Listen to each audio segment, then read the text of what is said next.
hermanos de nuestra escuela para padres, que empezamos este mes de junio. Hace 8 días empezamos hablando sobre el tema que tiene que ver con las familias compuestas, las familias que de alguna manera, por su trasfondo, ¿verdad?, tuvieron una relación anterior y ahora de pronto están en una nueva relación, y tiene una complejidad especial ese tipo de matrimonios, y sobre todo en la formación de los hijos. De eso hablamos hace 8 días. Hoy vamos a hablar acerca de otro tema que es ya general para todos los que somos padres, y el tema se llama enséñales su propósito.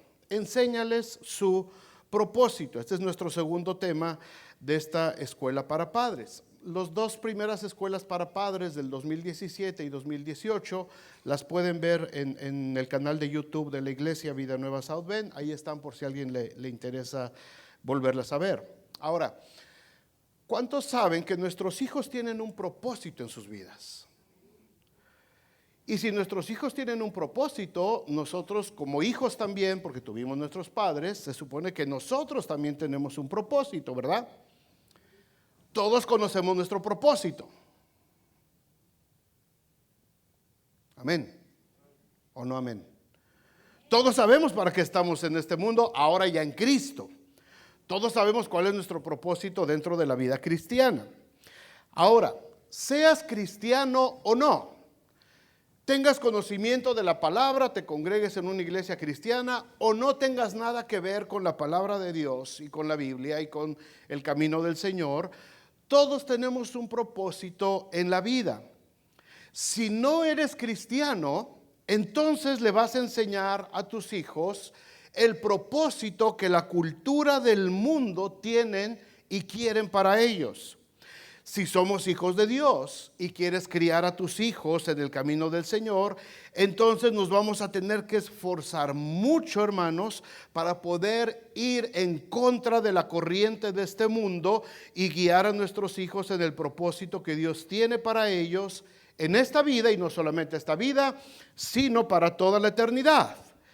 Vamos a ver cuál es ese propósito y cómo lo tenemos que desarrollar. Esto no va a ser nada nuevo para ustedes, porque este es un tema muy recurrente en mi predicación. Les he dado inclusive series de mensajes hablando precisamente de este punto, pero es bueno que lo recordemos ahora dentro del margen de lo que son los padres de esta escuela para padres.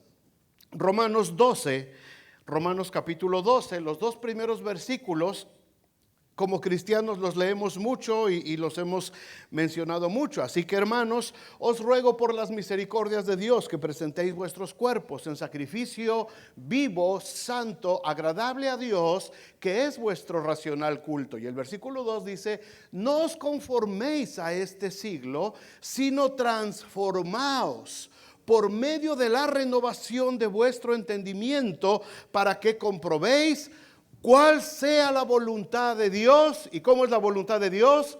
Agradable y perfecta. Pero para eso tenemos que no tomar la forma del mundo. Pablo hace este énfasis tan importante, hermanos, tan importante, de no conformarnos, es decir, de no tomar la forma de la cultura del mundo, ni adaptarnos cómodamente a lo que el mundo quiere enseñarnos a nosotros y enseñarle a nuestros hijos. Muchos cristianos, y podríamos decir a lo mejor infinidad de cristianos, se han vencido ante la fuerza de la corriente del mundo. Se han conformado a este mundo y han aceptado y consentido de manera totalmente pasiva que sus hijos sean formados con los valores y con las ideologías que cada generación les presenta. Ahora, esto no es solamente en esta generación. No tiene que ver solamente con los jóvenes de ahora, con los niños de ahora. Esto ha sido siempre. Esto ha sido parte de la historia de la humanidad. Por eso Pablo, casi 2000 años atrás, ya se lo está diciendo a los hermanos en Roma. No se conformen a lo que el mundo está ofreciendo. No tomen la forma de la cultura del mundo. Ustedes son hijos de Dios. Ustedes son cristianos. Ustedes tienen que presentar sus cuerpos en sacrificio vivo, santo, agradable a Dios. ¿Por qué? Porque de otra manera no vamos a poder entender cuál es la buena voluntad de Dios, agradable y perfecta para nuestras vidas. Vamos a entender cuál es la voluntad del mundo. Vamos a entender cuál es la voluntad de la cultura. ¿Cuál es la voluntad que todas las ideologías a través de los medios de comunicación nos están mandando? Pero no vamos a poder entender a menos que no nos conformemos al mundo. No podremos entender cuál es la buena voluntad de Dios, agradable y perfecta para nuestras vidas y por supuesto para la vida de nuestros hijos. Siempre ha existido este problema.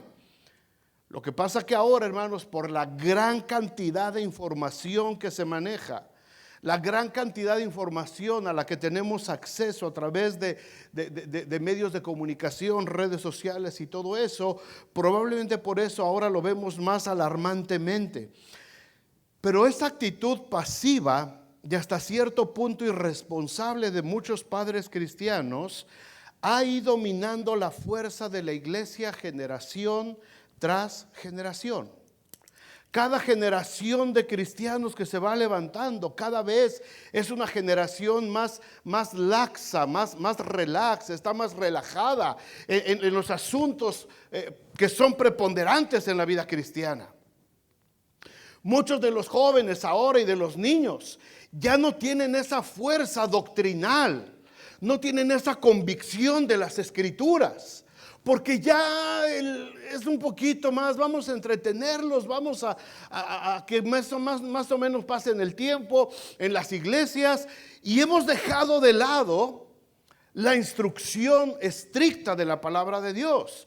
El resultado son iglesias faltas de compromiso, son iglesias débiles, son iglesias que se van disminuyendo y son iglesias que van dejando de existir, se van cerrando.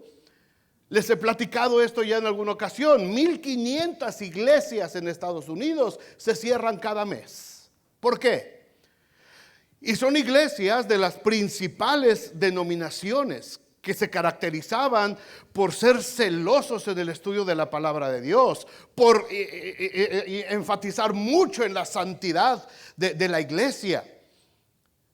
Había mucho trabajo social, había muchas actividades, había de todo para niños, jóvenes, eran iglesias fuertes, poderosas. Pero a medida que fueron pasando las generaciones, los padres se fueron conformando a este mundo y fueron cediéndole terreno cada vez más a las ideologías y a la cultura del mundo.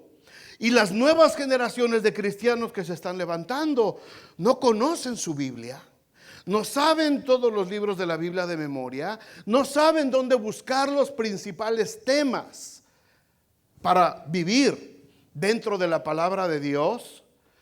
El asistir a una iglesia, el ser parte de una iglesia, ya es un asunto opcional. Ya no hay tanto compromiso. Ya no hay tanto deseo, tanto anhelo por estar en la casa de Dios. Generaciones atrás era el culto todos los días. Todos los días había culto, y el lunes mujeres, y el martes esto, y el miércoles toda la iglesia junta, y el jueves era de oración, y el viernes era también familiar, y el sábado todo mundo a trabajar en la iglesia y todo eso, y el domingo era el culto en la mañana y culto en la noche. ¿Por qué quitamos aquí ahorita los cultos de miércoles? Porque me quedaba yo solito aquí. Pues sí que mejor lo hago desde mi casa y les doy el estudio bíblico. Estábamos solos, éramos 2 o 3 nada más. ¿Por qué? Porque fuimos perdiendo, hermanos. La iglesia ha ido perdiendo fuerza, generación tras generación. Espero que entendamos esto, hermanos. Tenemos que retomar y tenemos que remontar otra vez ese marcador. Porque el mundo nos está pegando, como se dice vulgarmente, hasta por debajo de la lengua. Y muchas veces nosotros como padres estamos consintiendo de manera totalmente pasiva. ¿No quieres estudiar tu versículo bíblico? Y me dijo, no te preocupes. Oye, hijo, es hora ahorita ya de tu escuela, de estudiar lo que te van a dejar en la escuela. Ahorita no, ma. Agóndame. Al ratito. Ok, mijito, cuando tú digas, cuando tú quieras. A la hora que termines de jugar, cuando te desocupes, si quieres, si te parece bien, repasamos tu versículo bíblico. Después de jugar 2 horas y su mente está al 1000, ¿tú crees que va a querer estudiar un versículo bíblico? Su mente está pensando quién es su próximo rival, a quién va a matar, a quién tiene que destruir, cuántas armas tiene, cuántas vidas le quedaron. Su mente está revolucionada a 1000 por hora. ¿Tú crees que va a querer llegar a, no os conforméis a este siglo, sino otro? Estamos cediendo terreno, hermanos. Estamos cediendo. Antes de hablar del propósito de la vida de nuestros hijos, quiero que entendamos primero 2 conceptos muy importantes en lo que a lo mejor algunos de nosotros no hemos pensado de manera intencional, pero quizás lo estamos haciendo. El primer concepto es, ¿para qué queremos tener hijos? ¿Para qué quisiste tener hijos? Jóvenes que están a punto de casarse o que se están casando apenas, ¿para qué queremos tener hijos? ¿Para qué quisiste tener hijos? Tienes 1, 2, 3, 4, 5, 10, 12, 14 como una tía mía. Saludos, ahí está mi tía y mis primos, parte de esa familia de 14. ¿Para qué queremos tener hijos? Déjenme hablarles primero del concepto de la autorrealización. Este es el primer concepto. No se espanten con el término pero vamos a entenderlo. ¿Qué es la autorrealización? En la cultura en la que estamos viviendo nosotros ahora, el yo es el rey. El yo, mi ego, yo soy el rey. Esa es la cultura. Ese es a lo que Pablo nos está advirtiendo, que no nos conformemos a este siglo. Juzgamos los méritos de casi todo por el grado en que nos trae autorrealización y progreso propio. No sé si me están entendiendo. Muchos cristianos abandonaron sus iglesias donde se les hizo a lo mejor ya anticuadas, se les hizo cansadas. Ay, es que esta iglesia ya, pobre pastor, está tan viejito, tan chochito, que ya chole con lo que predica y con teología y con... No. Allá en aquella iglesia hay música, hay muchas luces, hay cosas así bien padres, bailan, gritan, hacen escándalo y medio, no te exigen nada, no te presionan para nada, tú nada más llegas, te sientas y después de que ya 20 minutos de plática y te vas y se acabó ahí. ¿Por qué? Porque yo me siento bien ahí. No es lo que Dios quiere de mi vida. No estoy preguntándole a Dios si es lo que quiere, pero yo me siento bien. Esa es la cultura de la autorrealización. Todo lo que hacemos, todo lo que vemos, en lo que participamos, tiene que ajustarse a mi progreso personal, a lo que a mí me importa, a lo que a mí me interesa. ¿Dónde surgió este pensamiento, esta corriente de pensamiento? En el siglo XIX, 1850 y tantos más o menos, un hombre, un escritor americano llamado Ralph Waldo Emerson dijo en uno de sus escritos: es fácil vivir para los demás, todo el mundo lo hace, porque ese era el principio cristiano. Y él dijo, es muy fácil vivir para todos los demás, todo el mundo lo hace. Atrévete a vivir para ti mismo.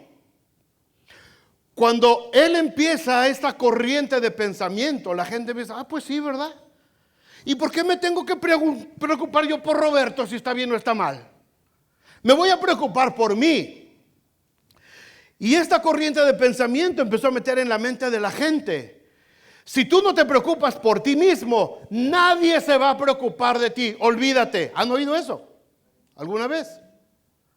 Si tú no te preocupas por ti mismo, olvídate, nadie va a mover un dedo por ti. Así es que empieza a vivir por ti, preocúpate por ti, haz las cosas para ti, logra tu éxito, logra tus sueños, logra tu realización, porque nadie va a mover un dedo para ti. Y deja de estarte preocupando por la vida de la vecina, o que si tiene, si no tiene, no es tu problema, aléjate de ahí.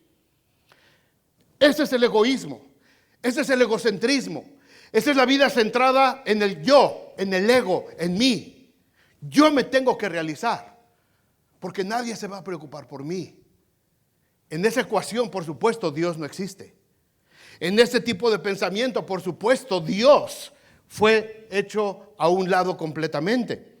La búsqueda de los sueños, el cumplimiento del potencial personal se ha convertido en nuestra máxima prioridad.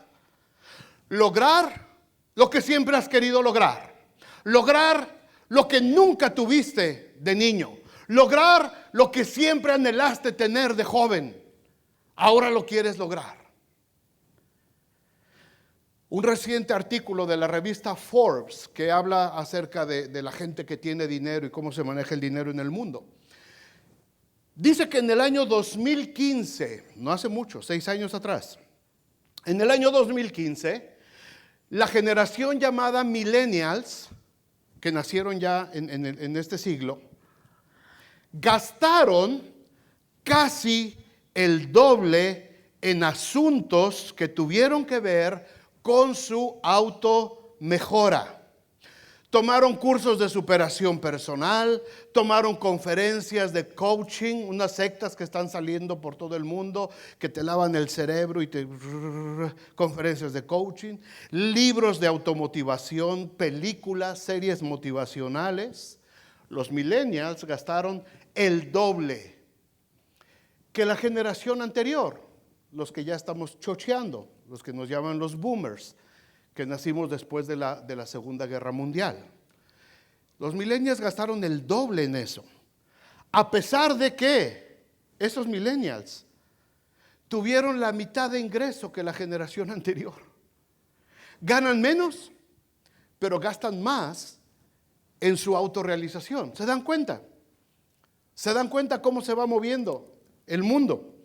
Esta cultura individualista, hermanos, tiene un profundo efecto en nuestra comprensión respecto de los hijos. La pregunta primera que les hice es, ¿para qué quieres tener hijos?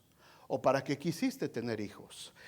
Esta cultura que piensa solamente en mí como el centro del universo, tiene mucho que ver con esta concepción de ¿para qué queremos los hijos? Dentro de esta misma corriente hay 2 pensamientos en nuestra sociedad actual. El primer pensamiento es el que ve a los hijos como una cuestión de autorrealización personal. Es decir, quiero tener hijos para sentirme realizado como persona, como hombre o como mujer. Quiero tener una descendencia. ¿Para qué quieres a los hijos? Para sentirme que soy un ser humano completo. Para eso quiero chamacos. Para sentirme realizado como persona. Para eso quieres hijos. ¿Te das cuenta? La motivación. Totalmente egoísta. Estás pensando en ti. No estás pensando más allá. Estás pensando en ti. Te quieres realizar y para eso quieres hijos. Para eso quieres hijos. Muchas veces, inclusive, hermanos, muchas veces, los varones en la generación anterior, y ahora no se ve, gracias a Dios, pero en las generaciones anteriores, de algunos de aquí nos tocó, no paraban de embarazar a sus mujeres hasta buscar. ¿Por qué? Es que necesito un varoncito. ¿El varoncito necesitaba nacer? No. El papá era el que quería, él, centrado en su pensamiento egocéntrico, él mismo, yo quiero tener un varón. ¿Por qué? Y luego todavía las comadres le echaban porras, ¿verdad? A la mujer, ay, ¿no piensas buscar el varoncito? La otra pobre ya con 5 mujercitas ahí y no vas por el varoncito echándole porras. Pero era algo normal. Cuando a nosotros nos los dijeron, y de hecho nosotros lo íbamos a buscar 2 veces, le echamos ganas, no se dio. Tengo 2 hijas preciosas y dije, ya, hasta ahí se acabó el asunto. Era el pensamiento que teníamos, hermanos. ¿Por qué? Y que tenía toda una generación y generaciones atrás. Porque buscábamos la realización no del hijo, sino del papá, que quería sentirse realizado, o la mamá, con su varoncito. El tener hijos se convertía en una cuestión de realización para los padres, no para buscar la realización de los hijos. Eso ya vendría después. A ver si crecen y a ver cómo les va en la vida a los hijos y a ver si logran estudiar y a ver si me alcanza para mantener a tanto chamaco. Eso ya lo pensábamos después. Lo importante era, tengamos hijos para sentirnos realizados como matrimonio, como pareja o como personas. Ahora, en esta misma cultura individualista, hermanos, el otro extremo en el que está cayendo esta generación, están los que se quieren realizar como personas, pero para ellos los hijos ahora representan un obstáculo, son un estorbo. Entonces tenemos ahora el otro extremo de esta generación, de esta corriente de pensamiento. Ya no quieren tener hijos porque son más importantes ellos y se tienen que realizar ellos y tienen que lograr sus metas ellos y realizarse cada vez más profesionalmente, sobre todo las mujeres. Se están metiendo más a sus carreras académicas y de trabajo y todo esto, laborales, y en esa carrera un hijo representaría un obstáculo,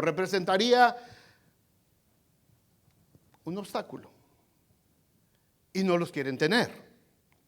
No los quieren tener. En el primer punto de vista, los hijos son un accesorio para la vida que quieren tener y los que quieren tener niños y se sienten realizados. En la segunda perspectiva, los hijos se convierten en un obstáculo para esa vida, un obstáculo para que puedan alcanzar su máximo potencial. Lamentablemente, hermanos, inclusive los cristianos no somos inmunes a estas maneras de pensar respecto de los hijos. Muchos de la iglesia, muchos cristianos dentro de las iglesias han adoptado deliberadamente o inadvertidamente, sin darse cuenta, el énfasis de la cultura de la realización personal. Este es el concepto del mundo. Este es a lo que Pablo nos previene. No os conforméis a este siglo, sino transformaos por medio de vuestro entendimiento para que comprobéis cuál sea la buena voluntad de Dios, agradable y perfecta. En este primer punto ya les dije cuál es el concepto del mundo. Ustedes identifíquenlo. Ustedes vean y juzguen si quizás no nos habíamos puesto a pensar en eso y a lo mejor estamos cayendo en alguna de estas cosas que el mundo está ofreciendo. Ahora, en segundo lugar, el siguiente concepto. ¿Qué dice la Biblia acerca de los hijos? ¿Cuál es el concepto bíblico? Ya vimos lo que dice el mundo. Ahora, ¿qué es lo que dice la Biblia? La Biblia deja bien claro, hermanos, que Dios espera que los seres humanos se casen y tengan hijos. Aunque algunos van a elegir honrar a Dios sin tener hijos, por supuesto. Jesucristo no se casó, no tuvo hijos, y quizás algunos de los discípulos tampoco se casó, no tuvieron hijos, no se habla de eso, ¿verdad? Pero aún así, y aunque algunos quieran casarse y se quieren casar, pero no encuentran con quién, o algunos ya encontraron con quién, pero no quisieron tener hijos o no pueden tener hijos, pero la perspectiva general, la expectativa general de Dios para cada uno de nosotros es que nos casemos y que tengamos hijos. Punto. Eso es lo que Dios estableció desde un principio. El teólogo y pastor Al Mohler dice: a las parejas no se les da la opción de no tener hijos en la revelación bíblica. Por el contrario, Se nos ordena recibir a los niños con gozo como dones de Dios y criarlos en la disciplina y amonestación del Señor. Debemos encontrar muchas de nuestras alegrías y satisfacciones más profundas en la crianza de los niños dentro del contexto de la familia. Esta declaración, hermanos, en este tiempo, en este año, resulta ofensiva para mucha gente. El predicar de este tipo de cosas en este tiempo resulta inclusive una amenaza hacia la ideología que el mundo está queriendo imponer. La voluntad de Dios desde un principio fue que nos casáramos y que tuviéramos hijos. Esa es la razón fundamental del matrimonio. Y para eso Dios hizo hombre y mujer. Si no hubiera hecho puros hombres o puras mujeres. Pero si Dios hizo hombre y mujer, es porque había un propósito divino en eso. La Biblia establece 4 responsabilidades al tener hijos: obediencia, bendición, discipulado y conocimiento. Se las digo rapidito. Tenemos hijos para ser obedientes a Dios. Cuando Dios creó al primer hombre y la primera mujer, les asignó una vocación muy especial. Dice Génesis 1:28. Y los bendijo Dios y les dijo, ¿qué? Fructificad y multiplicaos. O sea, cásense, únanse en una sola carne y tengan chamacos. Esa fue la orden de Dios. Esto no tiene que ver con ideologías. Esto no tiene que ver con modas. Esto no tiene que ver si te acomoda, si no te acomoda. Si hay un sector de la población que dice que sí debe de ser así y otro que dice que no. Esto es lo que dice la palabra de Dios. Este es el modelo bíblico. El mundo comenzó con 2 seres humanos que viven en un lugar, pero el deseo de Dios era que el mundo fuera poblado por miles de millones de seres humanos que vivieran en todos los lugares. Llenad la tierra, dice el versículo, y sojuzgadla. Cuando tenemos hijos, obedecemos directamente el primer mandamiento de Dios: procrear. Dios es glorificado en todos y cada uno de sus portadores de su imagen. Y los jóvenes dijeron: ¡ay, qué miedo! No le saquen, muchachos. Hay que tener chamacos. Se nos está vaciando el cunero. Necesitamos unos 20, por favor. No es cierto. Cuidado. Hay que ser responsables. Pero este es el mandamiento bíblico. Primero, entonces, dijimos, para ser obedientes a Dios. Segundo, tenemos hijos para experimentar la bendición de Dios. La obediencia a Dios siempre trae gozo. Contrariamente a la opinión de la cultura de que los hijos son un obstáculo, creemos nosotros que los hijos son una bendición. ¿Por qué? Porque lo dice la Biblia, Salmo 127:3. He aquí herencia de Jehová son las casas, las camionetas, los terrenos. Herencia de Jehová son los hijos. Cosa de estima el fruto del vientre. Como flechas en mano del valiente, así son los hijos sabidos en la juventud. Bienaventurado el hombre que llenó su aljaba de ellos, no será avergonzado cuando hablare con los enemigos en la puerta. Cuando consideramos a los hijos una bendición, hermanos, más que un obstáculo, estamos obedeciendo al Señor y estamos alineando nuestra voluntad con la voluntad de Dios. Cuando tenemos hijos, experimentamos la bendición de Dios que viene con ellos y por medio de ellos. No contesten a esta pregunta, solamente hay ustedes. ¿Alguien tuvo un hijo que fue de, híjole, se me chispoteó? No estaba planeado. No estábamos listos. Y cuando te diste cuenta, te dijo tu mujer, ¿qué crees? Nadie diga nada. Ya con sus risitas más que suficiente. A veces no los planeamos. Pero ¿qué tal cuando ya llegó el chamaco? Después del susto que te llevaste. Y después que dijiste, llora. ¿cómo le vamos a hacer? Ya tenemos 5 y ahí viene otro. Los de antes, ¿ya? Nosotros fuimos 8. 8. ¿Quién más tuvo por aquí? Más de 8 hermanos así en su casa. Ustedes son 11, mi esposa. 10. 9. Alonso. 13. Mis primos que nos están viendo ahorita en la Ciudad de México, yo les decía, ellos son 14. La hermana de mi papá, 14, mis primos, todos bellos y hermosos. Pero a lo mejor en alguno de esos, híjole, se nos chispoteó. Pues ni modo, vamos a ver cómo. Y ya que está el chamaco, ya que nació el chamaco, todo aquello que se veía sombrío, todo aquello que se veía un panorama oscuro de dudas, de incertidumbre, quizás hasta de molestia, quizás hasta de enojo, una vez que el niño está en tus brazos, ¿qué sucede? Es una bendición. Es una bendición de parte de Dios. Y lo ves al chamaco y dices, ay, hijo, se parece a mí tanto, pobre niño. Pero se convierte en una bendición. Los hijos, hermanos, los hijos los tenemos que ver, porque a través de ellos experimentamos la bendición de algo que Dios creó en su infinita misericordia y gracia.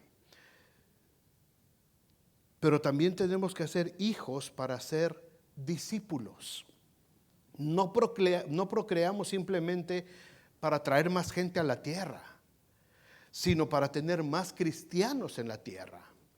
El pastor John Piper dice, el propósito del matrimonio no es simplemente agregar más cuerpos al planeta. El punto es aumentar el número de seguidores de Jesús en el planeta. El propósito de Dios al hacer del matrimonio el lugar para tener hijos no fue simplemente llenar la tierra con personas, sino llenar la tierra con adoradores del verdadero Dios. Me encanta esa perspectiva. ¿Para qué estamos teniendo hijos? ¿Para qué vamos a tener hijos? Muchachos que están por casarse, ¿para qué quieren tener hijos? No para llenar la tierra. Queremos hijos para que haya más adoradores, para que haya más gente sirviendo al Señor, para que el pueblo de Dios siga creciendo. Esa es la perspectiva cristiana, la perspectiva bíblica. El propósito último de la crianza no se cumple en el nacimiento de un niño, sino en su conversión. Por eso tenemos nosotros que hacer discípulos primeramente a nuestros hijos. Son los primeros que tenemos que ganar para Cristo. No son cristianos automáticamente porque nacieron en un hogar de padres cristianos. Van a ser cristianos cuando los padres los discipulen, cuando los padres los guíen a que entreguen sus vidas a Cristo. Ahí entonces serán cristianos. El propósito de tener hijos, de acuerdo a la Biblia, es que los discipulemos. Primero en Jerusalén, les dijo el Señor. Es decir, primero tu casa, primero donde tú estás. Y entonces puedes extenderte a lo demás. Pero también tenemos hijos para conocer un poquito más a Dios. Al tener hijos llegamos a un conocimiento más profundo de Dios, porque después de todo Dios se relaciona a nosotros como un padre. Y una vez que tú eres padre, puedes entender entonces muchos aspectos de la palabra de Dios y puedes entender cómo nos ama el Padre. Nosotros amamos a los hijos. ¿Cuántos aman a sus hijos? A lo mejor alguien no lo ama, pero la mayoría sí, ¿no? Amamos a los hijos. ¿No sacan canas verdes los hijos? Moradas, azules y de todos los colores, sabidos y por haber. ¿Nos tienen desbaratado el hígado los hijos? Sí. Pero son nuestros hijos y los amamos. Y después de que tu hijo o tu hija hizo una soberana gracia, ¿qué es lo que haces, papá? ¿Qué es lo que haces, mamá? Primero te enojaste. Primero te dio casi un derrame cerebral. ¿Y después qué haces?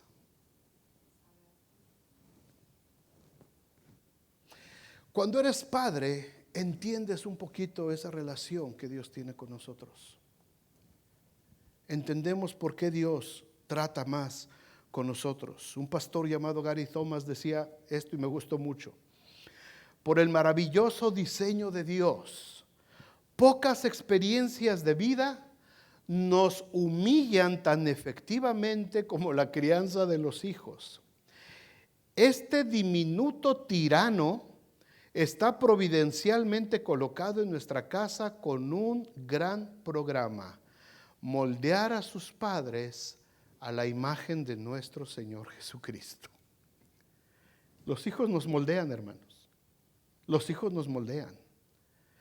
Tú que te decías que eras muy exigente y que muy duro y ¿te acuerdas cuando todavía no tenías hijos y veías a tus sobrinos y a la gente? Yo cuando sea padre. Se lo hacen como quieren, ya nomás el chamaco. Cuando yo tenga mis hijos les voy a enseñar lo que es ser un padre. Ajá. Y te hicieron peor. Y te manipulan peor. Y doblan las manos peor. Teníamos un amigo que así era soltero y pasaba temporadas allá con nosotros. Y siempre nos le decía a Rosy: Rosy, mira nomás esa niña lo que hace. Carla y Kelly son chiquititas. Pero yo ahora que me case, yo que tengo mis hijos, ahora sí. Y le decía a Rosy: agárrate una libretita y apunta todo lo que me estás diciendo. Y el amigo se casó. Y el amigo tuvo hijos. Y cuando veíamos, una vez estábamos comiendo y le dijo Rosy: ¿y tu libretita, papá? ¿Dónde está? Porque es muy fácil.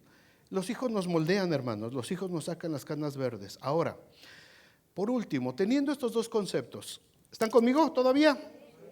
Ok, primer concepto, la cultura del mundo. La cultura del mundo es egocéntrica, la cultura del mundo gira en torno a mi autorrealización.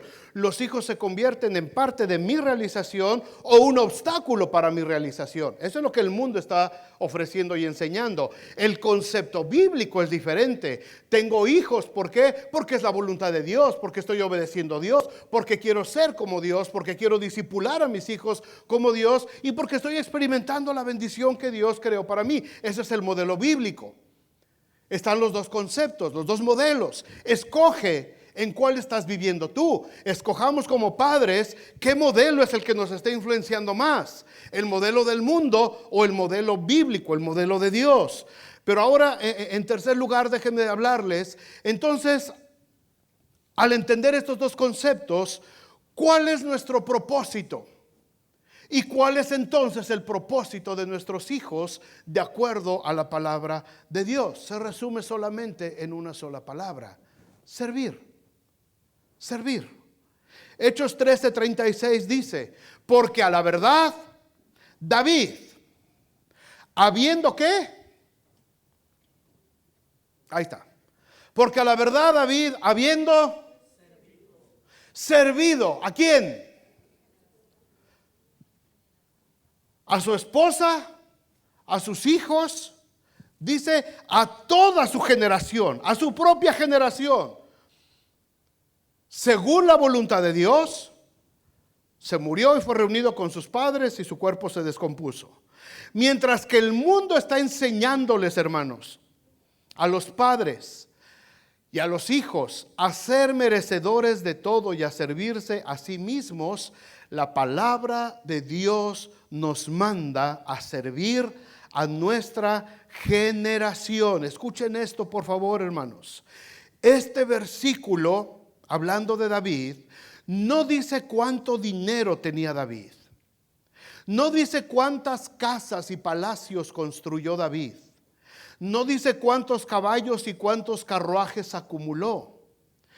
Hechos 13:36 está recordando a David como un hombre que supo entender el propósito de su vida a través del servicio. Porque David, habiendo servido a su generación, así es como lo recuerda este relato de Hechos capítulo 13. No lo recuerda por lo que acumuló. Hasta el día de hoy, David, ese mismo David, nos sigue sirviendo a nosotros a través de sus salmos, a través de sus historias de vida. Cada vez que entonamos un salmo, cada vez que leemos un salmo de David, David sigue sirviéndonos a nosotros. En ninguna lápida, ustedes pueden recorrer panteones en todos lados. En ninguna lápida, por lo menos no se ven, en ninguna lápida de alguna tumba escriben cuánto dinero tenía la persona en el banco que está enterrada ahí. En ningún lado dice qué marca de carro manejaba. Tampoco dice cuántas casas llegó a construir. Lo que dicen esas lápidas es el nombre de la persona y cómo lo recuerda la gente que hizo esa lápida. Padre, madre, amigo, amigo entrañable, hijo, tío. Le recuerdan por lo que era, no por lo que tenía. ¿Se dan cuenta? Por lo que hizo. En algunas lápidas dice, por su gran amor que tenía, por el gran servicio que hizo a nuestra comunidad, por lo que logró desarrollar en medio de nosotros, por sus grandes logros, por sus enseñanzas, por lo que haya sido. Las lápidas dicen eso, pero las lápidas nunca dicen cuántas cosas había acumulado de cosas materiales. Hablan de lo que hizo o lo que representó para otros, no lo que tuvo. Como cristianos nosotros, hermanos, tenemos un solo propósito en la vida. Y este propósito no nos los tienen que revelar en un culto especial y un profeta, un superpredicador. Te voy a decir el propósito. Dios tiene un propósito. Y ahí está el cristiano esperando el propósito. El propósito de Dios para nosotros es servir. Nada más, una palabra. Y de ahí se derivan muchas acciones. Pero lo principal es servir. Ese es el propósito de nuestra vida como cristianos. El propósito de nuestra vida en el mundo es sírvete. En el propósito de la vida de nosotros como hijos de Dios dentro de la iglesia es sirve a tu propia generación. Pero es que mi generación es ingrata. Eso no está preguntando el Señor. Sirve a tu propia generación. Sirve. Estamos aquí para servir. ¿Qué es servir? Servir es poder hacer algo en favor de alguien más sin esperar ningún tipo de recompensa o reconocimiento. Eso es servir. Hacer algo por alguien más sin que estés esperando que te reconozca o que te dé una recompensa o que te pague. Eso ya es trabajo a cambio de algo. Servir es lo que puedes hacer sin nadie que te lo pueda agradecer, sin que nadie te lo reconozca siquiera. David sirvió a su generación. No dice que se sirvió a sí mismo. No dice que se realizó a sí mismo. No dice que cumplió todos sus sueños y sus metas personales. Dice que sirvió no solamente a su familia, sino a toda su generación. Como cristianos, hermanos, fuimos llamados con el propósito de servir a nuestra generación como un estilo de vida, no condicionándonos a que si me reconocen o si me agradecen, sí sirvo, y si no me reconocen, no sirvo, y si me dicen que sí, entonces sí sirvo, y si alguien me paga mal, entonces no sirvo, y si alguien se enoja, entonces ya no sirvo. Eso no sirve, eso no es servir, eso es manipulación. El que sirve, sirve, punto. El que va a hacer algo para alguien más, lo hace y punto. Ay, es que yo estaba acostumbrado, yo hacía mucho por la gente. Pero la gente es tan ingrata. Entonces no lo estabas haciendo como un servicio. Lo estabas haciendo para buscar que te reconocieran. Estabas haciéndolo para buscar que te agradecieran. Estabas buscando para satisfacerte a ti mismo, no para servir a tu propia generación. El que sirve no está buscando recompensa, no está buscando gratitud, no está buscando ni siquiera que la gente le diga gracias. Sirves y punto. Haces algo para ayudar, para mejorar la vida de alguien más y punto, nada más. ¿Por qué? Porque es mi naturaleza. porque es lo que Dios puso en mí, porque es el ejemplo que tengo yo de Cristo. El modelo del mundo es primero yo, después yo, y al último yo. El mundo nos está enseñando y le está enseñando a nuestros hijos a servirnos a nosotros mismos. Hermanos, muchos cristianos están tomando la forma de este siglo. Muchos cristianos están conformando a este siglo, y eso nos impedirá ver la voluntad de Dios agradable y perfecta en nosotros, porque estamos solamente pensando en nosotros mismos. El modelo de Cristo es lo que dice Marcos 10:45, porque el Hijo del Hombre no vino para ser servido, sino para servir. Y no solamente para servir, vino para dar su vida en rescate por muchos. Tenemos muchos ejemplos que nos hablan acerca del propósito supremo del cristianismo, hermanos, del servicio a los demás. ¿Se acuerdan de la parábola del buen samaritano? Tenemos también la historia cuando Jesús lava los pies de sus discípulos. A lo largo de los 4 evangelios encontramos a Jesús sirviendo a los enfermos, sirviendo a los endemoniados, a Jesús sirviendo y alimentando a la gente que tenía hambre. Vemos a Jesús todo el tiempo sirviendo, todo el tiempo enfocado en servir a su propia generación. Servir, mis amados hermanos, no tiene nada de espiritual. No tiene que venir un ángel a tocarte para que empieces a servir. Ni tienes que decir, ay, es que si no sirvo haciendo tal cosa, voy a esperar a que Dios me diga dónde voy a servir. No, servir es un asunto práctico de todos los días. Se puede servir lavando platos en tu casa. Barrer es servir. Servir también es poder venir a limpiar el templo cuando se convoca a que vengamos a limpiar el templo. Eso es servicio. Servir es ayudar a tu vecino necesitado. Servir es llevar comida a un enfermo. Servir es pararse a predicar aquí también. Pero servir también es enseñarle a los niños allá afuera. Servir es recibir a los hermanos ahí en la puerta. Servir es cargar las bolsas del mandado de tu esposa o de tu mamá. Servir es arreglar tu recámara, jovencito, jovencita. No esperar a que mamá te la venga a arreglar. Sirve en tu casa. Servir es ir a orar por los enfermos. 1000 cosas que son servicio. Todo lo que hagamos en favor de alguien más es servicio. Y cuando nosotros servimos, estamos honrando la imagen a la que fuimos creados por medio de Jesucristo, y estamos combatiendo la imagen egocéntrica que el mundo está poniendo en nosotros y en nuestros hijos ahora. Servir es simple y sencillamente eso, servir. No tiene nada de místico, no tiene nada de espectacular. No tiene que venir el gran profeta a orar por ti y a imponer manos para que empieces a servir. En cuanto te levantes de aquí, hay 1000 oportunidades para servir. Ábrele la puerta a la hermana que va con sus muletitas, ayúdale a bajar, súbele al carro, baja, trae, ¿qué puedo hacer? ¿Qué falta para ayudar aquí? Hay 1000 cosas en las que podemos servir. Y llegas a tu casa y ahí hay 1,000,000 de cosas que puedes ayudar a servir.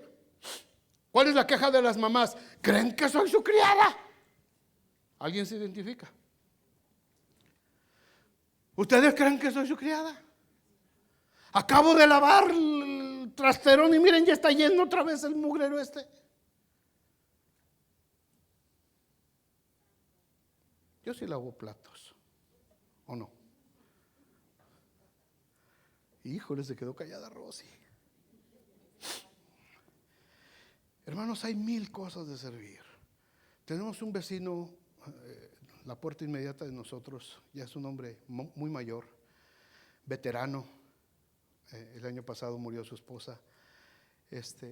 Y todo el tiempo estamos Cuando Rosy y Carla van a Sam's, siempre compran aguas para Charlie y cosas para Charlie. Cuando los hermanos hacen tamales, les compramos una zona de tamales y apartamos los tamales de Charlie. Y todo el tiempo estamos ahí y vamos y Charlie, y cuando no contesta Charlie, su hija le habla a Carla y dice, oye, ¿podrías ir a checar a mi papá porque no contesta? Y ahí vamos a la casa de Charlie. Charlie, ¿dónde estás? ¿Qué estás haciendo? Muy lindo. Y la semana pasada llegó Charlie a la casa y tocó. Y traía una pizza de Little Caesars. Y dijo, Charlie, ¿qué pasó? Y con lágrimas en sus ojos el hombre dice, es que ustedes todo el tiempo me están trayendo cositas. Y todo el tiempo no me dejan. Y todo el tiempo no me falta nada y ustedes están al pendiente de mí. Y quise traerles por lo menos una pizza. Hermanos, ¿ustedes creen que necesitábamos una pizza nosotros? ¿Qué fue lo que pasó ahí? El reflejo de un servicio que no tenía ningún otro tinte, no tenía nada, no estábamos esperando un agradecimiento, ni mucho menos. Ay, todo el tiempo le damos tamales y no nos trae ni una pizza. No había nada de ese tipo de intención. Pero cuando uno sirve, y la pizza no supo muy sabrosa, no porque era de pepperoni y queso, sino por el gesto de este hombre de agradecimiento. Cuando uno se acostumbra a servir, cuando uno desea vivir para servir, hermanos, las gratificaciones que Dios te da no se comparan con nada en este mundo. Nuestro propósito, por lo menos mi propósito como cristiano, es servir en todo lo que yo pueda, hermanos. Eclesiastés 9:10 dice, todo lo que te viniere a la mano para hacer, hazlo. Y ni siquiera te pide que lo hagas más allá de tus fuerzas. Dice, hazlo según tus fuerzas, haz lo que puedas hacer. ¿Qué es lo que puedes hacer? Llevarle una botellita de agua a tu vecino, llévasela. ¿Qué es lo que puedes hacer? Venir y agarrar una escoba y levantar un papel que está ahí tirado, hazlo. A la medida de tus fuerzas. Porque a la tumba donde vas, dice Eclesiastés, a la tumba donde vas, ahí ya no hay obra, ahí ya no hay trabajo, ahí ya no hay ciencia y tampoco hay sabiduría. ¿Cuál es mi propósito, hermano? Pregúntate tú, ahí cada uno de ustedes pregúntese. ¿Cuál es mi propósito en la vida? ¿Enriquecerme? ¿Lograr mis metas personales? ¿Tener una gran casa? ¿Tener un carro del año? ¿Ser famoso? ¿Convertirme en influencer? Ahora de moda los chavos, ¿no? Todos quieren ser influencers. No, ese no es nuestro propósito. Y muchas de esas cosas pueden venir como una consecuencia, pero de una vida de servicio. No tiene nada malo tener todo eso. No tiene nada malo que tengas una cuenta de banco grande y que tengas una casa y un carro muy bonito. Eso no tiene nada de malo. Eso no tiene nada de malo. Lo que tiene de malo es que conviertas eso en tu propósito de vida. Ese no es tu propósito. Tu propósito es servir. Tienes tu negocio. ¿Para qué quieres tu negocio? ¿Para qué lo quieres ese negocio? Ay, es que tengo tantas cosas que quiero comprar. Pum, pum. X. ¿Para qué quieres tu negocio? Es que estoy ahorrando para un terrenito allá en mi rancho que me quiero comprar. Pum, pum. Ya valió tu propósito. ¿Para qué quieres tu negocio? Ay, es que quiero que mis hijos vayan a la universidad. Pum, pum. Ya valió tu propósito. Lo tienes para poder servir. Es muy diferente. Dios se va a encargar de todo lo demás. Dios no te va a dar uno, te va a dar 10 terrenos. Dios no le va a dar a tu hijo la high school, le va a dar un doctorado a tu hijo. Pero cuando tu propósito se convierte en servir, cuando lo que estás haciendo, cuando lo que tienes, estás pensando, esto lo quiero tener, lo quiero lograr, porque quiero servir a mi propia generación. Quiero ver cómo puede servir esto a mi propia generación. Cuando escoges un carro que vas a comprar, ¿estás pensando en tu comodidad o en cómo vas a poder ayudar a alguien más? ¿Te has puesto a pensar alguna vez cuando compras tu camioneta y si de pronto en la iglesia me piden que vaya a recoger un hermano en silla de ruedas, va a entrar la silla de ruedas en este Mercedes-Benz? chiquito, convertible, de 2 plazas. Va a entrar una silla de ruedas. Si de pronto el pastor me dice, oye, por favor pasa por... Uy, no, mano, mi carro. ¿Se dan cuenta? Cómprate ese y después cómprate una camioneta que digas, esta va a ser para que cuando se necesite podamos servir. Qué bendición cuando Dios te da algo y puedes decir, iglesia, aquí está esto para lo que se necesite. Eso es servir. Eso es tener una vocación de servicio bíblico de parte de Dios y no estar pensando en nosotros. Por último, déjenme preguntarles esto, hermanos. ¿Ustedes creen que David, el que sirvió a su propia generación, de acuerdo a Hechos 13:36, ¿ustedes creen que David era rico?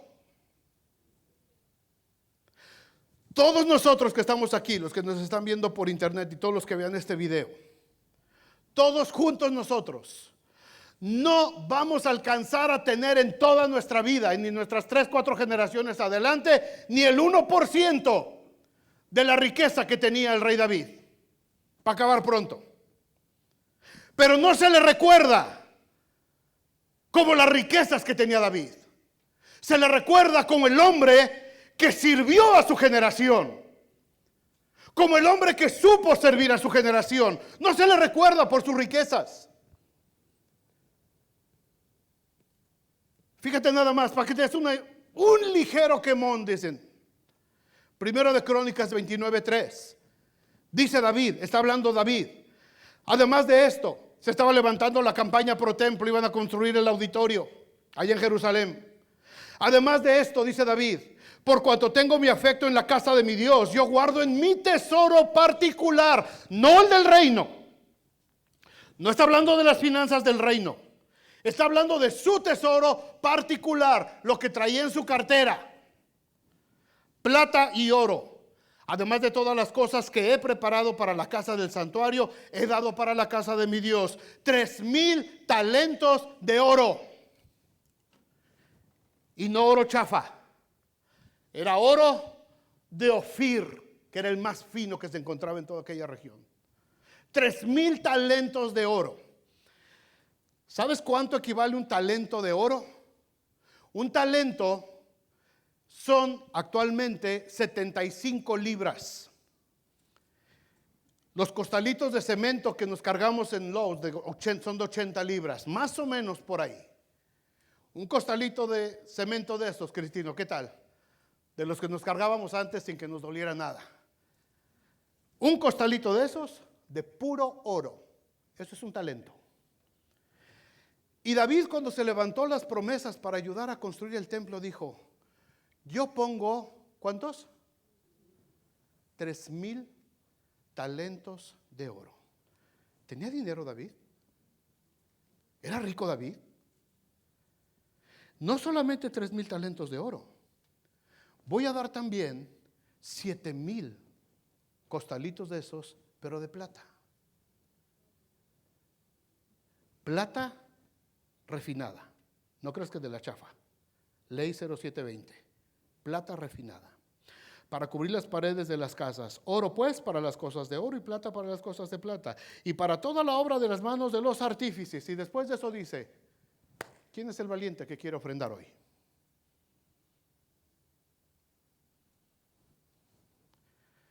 Cada talento, hermanos, de estos, convertido al precio actual del oro hoy, un talento equivale a $385,000. Un talento. David dijo, yo voy a dar 3,000 talentos. Toda nuestra construcción de este edificio, hermanos, más o menos costaría 1,5 talentos. Ni siquiera le llegamos a los 2 talentos. Más o menos 1,5 talentos es lo que nos está costando todo este edificio, toda esta instalación, todo lo que estamos haciendo. 1,5 talentos. La campaña que acabamos de hacer para el auditorio de $20,000 representa el 5.9% de 1 talento. Y no lo pudimos dar nosotros. No lo pudimos completar. 5.9%. Y David dijo, yo voy a dar 3,000 talentos de oro. y 7,000 de plata. ¿Por qué? Porque le tengo amor a la casa de mi Dios. Ahora, David estaba pensando en él. Esa es la gran diferencia, hermanos. Esa es la gran diferencia. En que quizás nosotros estamos siendo moldeados en la costumbre o en el molde del mundo. Oye, podemos dar la promesa y no, es que fíjate que tenemos que comprar esto y esto y hay que pagar acá y acá y acá. No, pues mejor no, hoy no. Hay para la otra. Esa es la gran diferencia. Por eso se habla David así en Hechos 13:36. Habiendo servido a su propia generación. No habla de cuánto dinero tenía, pero tenemos un ejemplo de lo que tenía. Dios lo había bendecido de una manera tremenda, hermanos, a David. Dios lo había bendecido. ¿Puedes tener dinero? Sí, claro que sí. ¿Puedes manejar un supercarro de lujo? Sí. ¿Puedes tener 20 casas? Sí. Dios te puede bendecir eso y mucho más. Pero si el propósito de tu vida no es el de servir a tu generación, tu vida y todo lo que Dios te dé va a ser un desperdicio. Ahora, el tema de lo que estamos hablando son los hijos. No creo que ya se me olvidó. Ya voy a terminar. El tema de hoy es enséñale su propósito. Y para este momento yo espero que ya se hayan dado todos cuenta de que ya le empezaste a enseñar a tus hijos cuál es su propósito en la vida. Ya se lo empezaste a enseñar. Lo que ellos te están viendo hacer, ese va a ser su propósito también. Lo que ellos te ven que tú haces, ese se convertirá en su propósito también. El propósito de la vida de tus hijos no son sus sueños, ni tampoco son tus sueños. Es lo que te están viendo hacer en tu propia vida. Pregunta, papás, ¿vives una vida de servicio o estás viviendo una vida centrada en tu autorrealización? Si tu vida es una vida de servicio, el propósito de tus hijos también será una vida de servicio. Vives una vida centrada en tus metas, en tus sueños, en tus logros personales, ese será también el propósito de ellos. Si nosotros estamos creciendo envueltos en el mundo y tratando de ganarnos el mundo, ese es el propósito de ellos también. ¿Y sabes qué? La Biblia dice, y Jesús lo dijo, que cualquiera que haga tropezar a uno de estos niños, más le valdría amarrarse una piedra de molino y tirarse al mar. ¿Cuál es el propósito de tus hijos? ¿Qué es lo que están viendo tus hijos? ¿Están viendo una vida de servicio? ¿De alguien que sirve? En su comunidad, en su iglesia, en su vecindario, en la familia, donde quiera que estás, vives una vida de servicio y ellos le están siguiendo o no. ¿Cuál es el ejemplo que recibimos nosotros? ¿Cuáles fueron las enseñanzas que recibimos? Hijo, ve tú solito por tu vida porque nadie te va a tirar un lazo, Más vale que te hagas a la idea de que eres tú y tú solito y ve por ti mismo porque nadie va a ver por ti. Y entonces crecimos en ese egocentrismo, en ese egoísmo, centrados en nosotros mismos, y eso es lo que le estamos transmitiendo a sus hijos. Ese es el propósito. Mucha gente, Dios tiene un propósito, yo quiero que Dios me revele el propósito, y tienes 10 años esperando el propósito. El propósito es ponte a servir, sirve en todo lo que hagas, en tu casa, en tu vecindario, en tu comunidad, en tu iglesia, sirve. Porque el Hijo del Hombre no vino para ser servido, sino para servir. Y si tú creces en un ambiente de servicio, tus hijos van a crecer en un ambiente de servicio. Mis hijas nos han visto servir desde que nacieron. En las iglesias donde hemos estado, en todos lados estamos sirviendo por acá. Hermanos, pastores, a todo mundo servimos y no nos importa. Y ellas en automático están sirviendo también. Carla está ahorita toda ponchada, pero ahí está y te apuesto que al Inge le está manda y manda mensajitos de cómo se está viendo la transmisión y de lo que está haciendo bien y mal.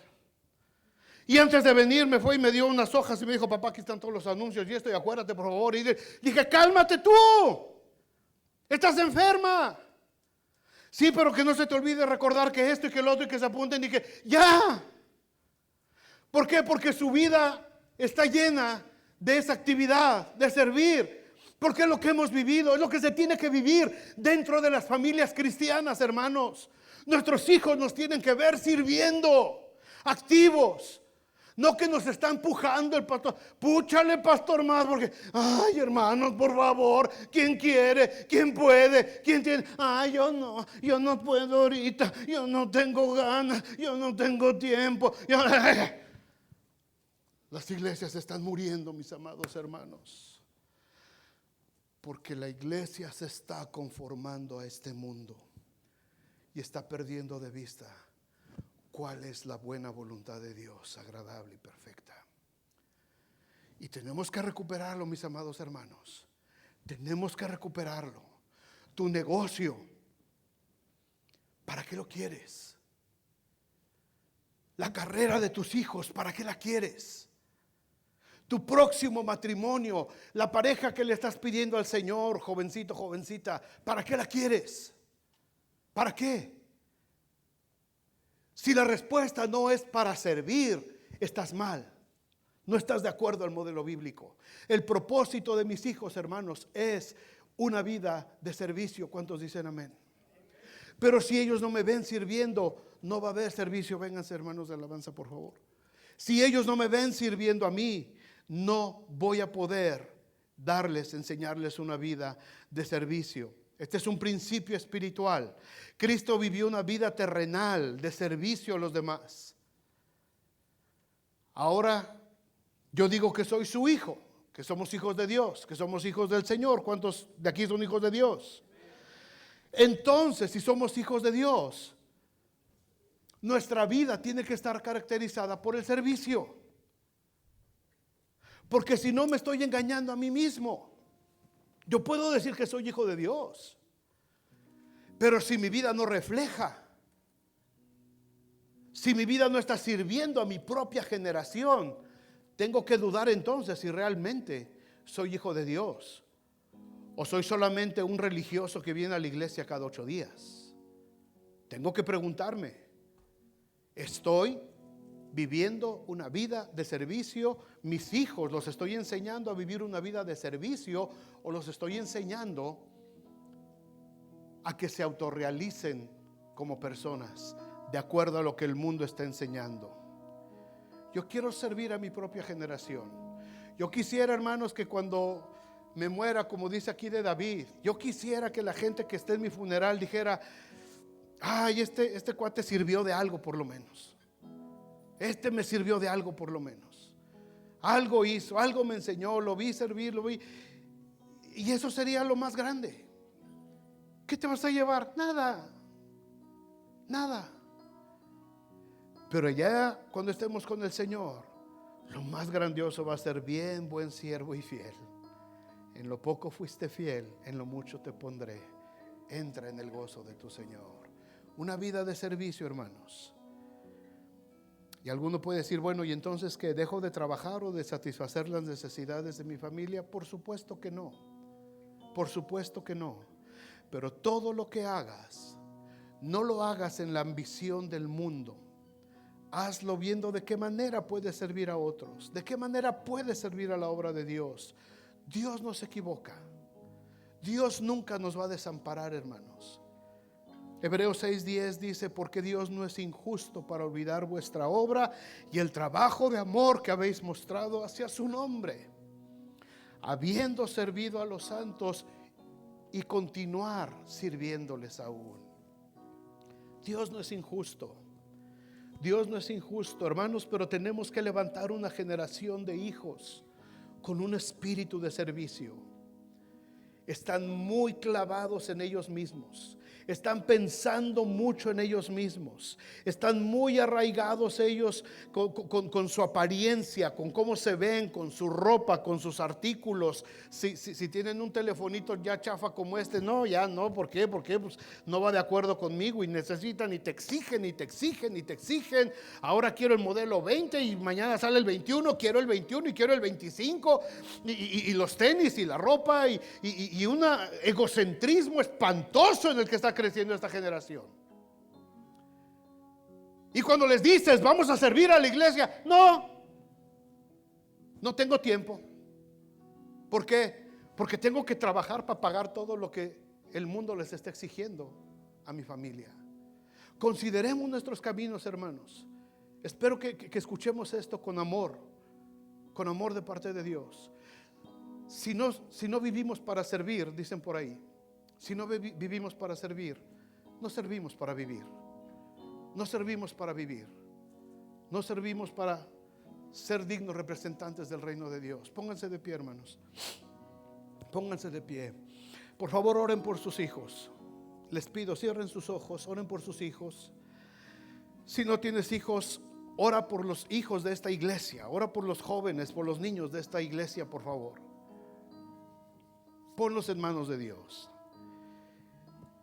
Y cada uno de nosotros, de manera honesta, contestemos la pregunta: ¿les estoy enseñando el propósito correcto a mis hijos?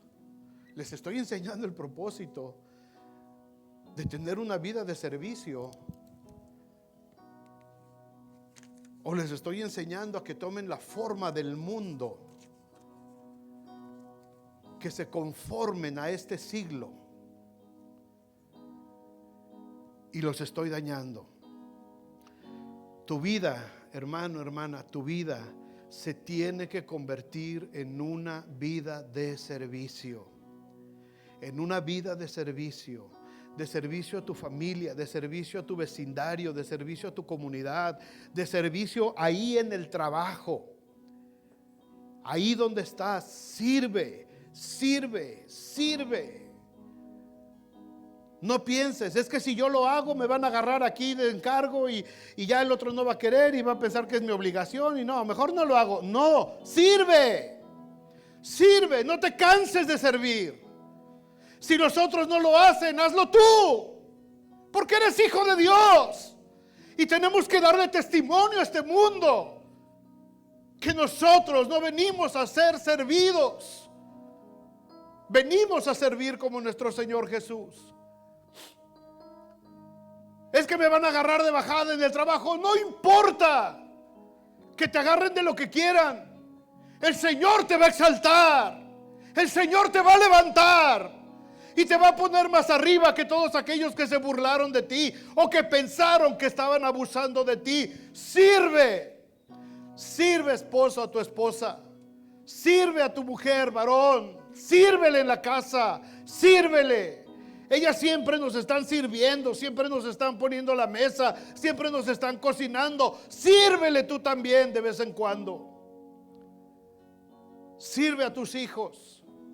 Somos buenos para mandar a los chamacos que hagan esto y el otro. Sírveles también. Hijos, muchachos, jovencitos que están aquí, sirvan a sus papás. No se esperen a recibir todo de parte de ellos nada más. Sírvanlos ustedes. Díganle: mamá, ¿cómo te ayudo? Papá, ¿cómo te ayudo? ¿Qué puedo hacer por la casa? ¿Cómo puedo ayudar? Sirvamos todos aquí en la iglesia, hermanos. Es la casa de Dios. Es la casa de Dios. La estamos levantando para servir a esta generación y quizás a muchas generaciones más. Para eso estamos trabajando acá. Pero necesitamos el servicio de todos. ¿Por qué? Porque tengo afecto a la casa de mi Dios, decía David. Y David sirvió a su generación. Y su tiempo pasó y murió. Y fue reunido con sus padres. Nuestro tiempo va a pasar, hermanos. Nuestro tiempo va a pasar más rápido de lo que nosotros pensamos. Y vamos a irnos con el Señor. ¿Y qué es lo que se va a decir de nosotros? ¿Servimos a nuestra generación? Señor, quiero dejar esta pregunta en el corazón de cada persona, Señor, en esta tarde. De cada uno de nosotros, empezando por supuesto por mí, Señor. Quiero dejar esta pregunta en nuestros corazones. ¿Estamos viviendo una vida de servicio? Le estamos enseñando a nuestros hijos, ellos están viendo en nosotros una vida de servicio, o están viendo una vida egocéntrica, pensando solamente en lo que nos interesa y en lograr y acumular y hacer las cosas que producen satisfacción en nosotros. ¿Qué es lo que están aprendiendo nuestros hijos? ¿Qué es lo que están viendo nuestros hijos? Gracias, Señor, gracias. Gracias, Señor, porque el Evangelio transforma, porque el Evangelio cambia mentes, porque el Evangelio renueva nuestras mentes. Gracias te doy, Señor, por la vida de mis padres, porque de ellos aprendí a servir.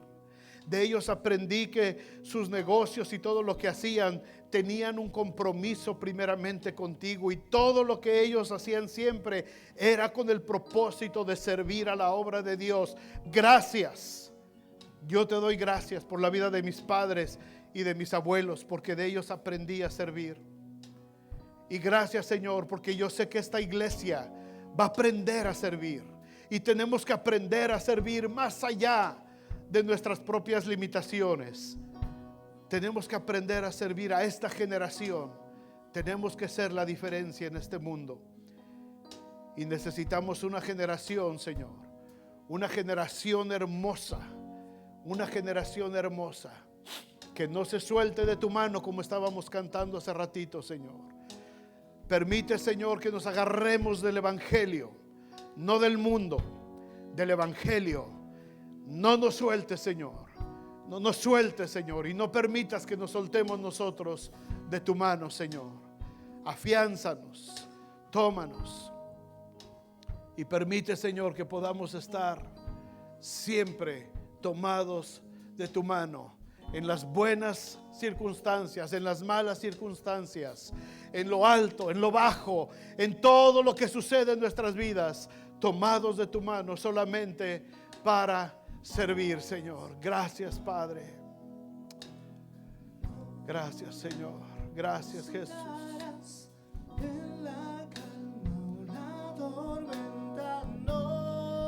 Gracias, Señor. Pon en las manos del Señor, por favor, a tus hijos. Ellos tienen que aprender a servir. Dios nunca me dejará. No se trata de nosotros, se trata de Dios.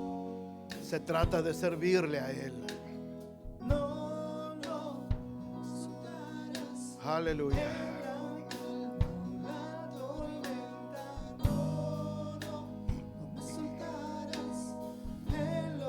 Sí, Señor, gracias, Padre.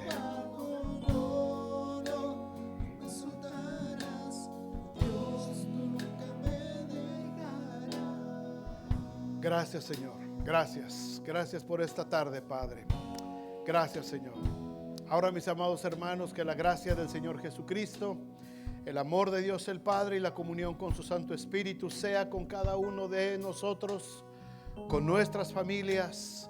Oramos, Señor, por nuestro hermano Rudy Rodríguez, allá en San Antonio, Texas. Señor, extiende tu mano, Señor, hacia él, su esposa, en aquel hospital. Oramos por Carla, Señor.